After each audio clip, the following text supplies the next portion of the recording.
If you want something you haven't got, you've got to create a space for it. If it's in your own mind, you've got to let go of something. So what do we want to do to let go of? We want to let go of the image we've got for the one we're going to build. Now, I'm going to be honest with you. When I started to do this, I tested it I thought, I wonder if this really worked. And I found that it really worked. So I went all out. And you start out by writing the image that you want to hold. I'll tell you how I did it. I took various people that I really admired, and I took some of the qualities that I really admired in them, and I'd write them down.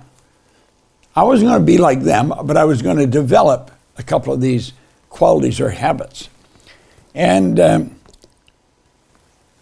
I read a book, How Showmanship Sells. And it was written by Elmer G. Letterman. He was one of America's best dressed men. He had 30 suits. I had one. This is when I first started, and it was a heavy tweed suit. And I started to sell in the cleaning way back then, and it was a hot summer. That suit would scratch my legs. The cloth was so thick. I made up my mind if I ever got a new one, I was going to have it cleaned and burnt. And so I thought 30 suits. Now, at that time, there was a guy on television, Arthur Godfrey. He was very well known in television. And he had a talk show in the morning. And he would bring guests on to the talk show. He had a pitch man that would stand up and do commercials for him. His name was Tony Marvin. Tall, dark, good-looking guy. And he would do commercials. Well, one time, they were doing the show at the Sheraton 4 in Miami. And Arthur Godfrey had like a Hawaiian shirt on. And he had bring singers on, all the top personalities. And Tony got up to do a commercial at a commercial break, and Tony was dressed. I mean, he looked like he walked out of Vogue magazine. And he said, Tony, how many suits you got? Tony says, about 60. And I thought, 60 suits, 30 suits. I had one. I made up my mind I was going to have 30 suits. There was a shoe store in Toronto, Dax Shoes. They had really good shoes. I mean, you paid a lot of money for shoes. I saw a pair of shoes in the window. I made up my mind I was going to get them. Well, today, I have my shoes made in Italy. They're made for me. Artioli shoes. Artioli is one of the best shoemakers in the world. I went there and I looked at their shoes and I ordered shoes. He measured my feet. I get shoes made for me. In fact, I got a couple of boxes at home where I haven't even taken them out of the box yet. I must have 60 suits. I built an image of myself being like this person for doing this, that person for doing that. When I was growing up, I was a young guy, it was during the Second World War.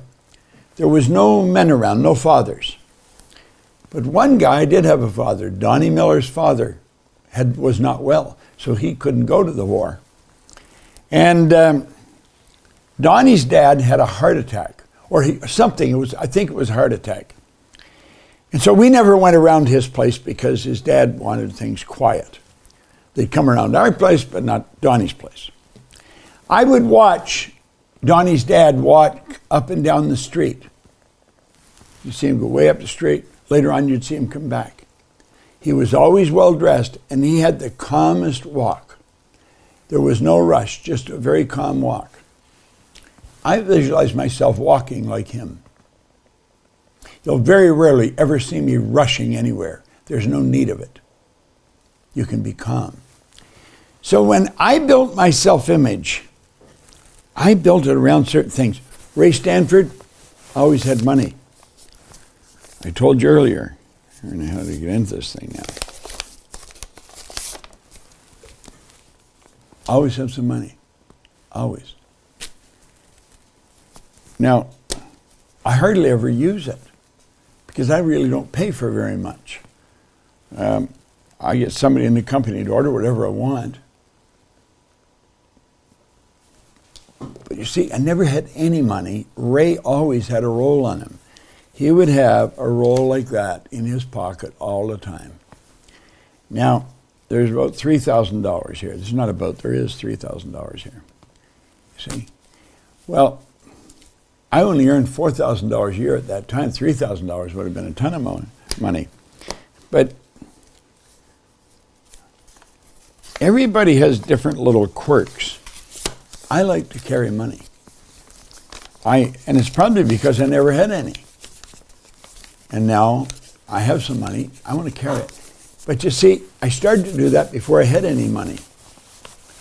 And I would take and I would put phony money in a roll, but I would have the right thing on the outside. It was the thickness of it.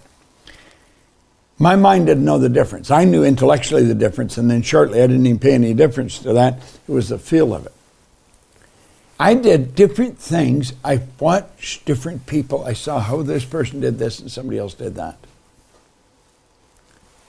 I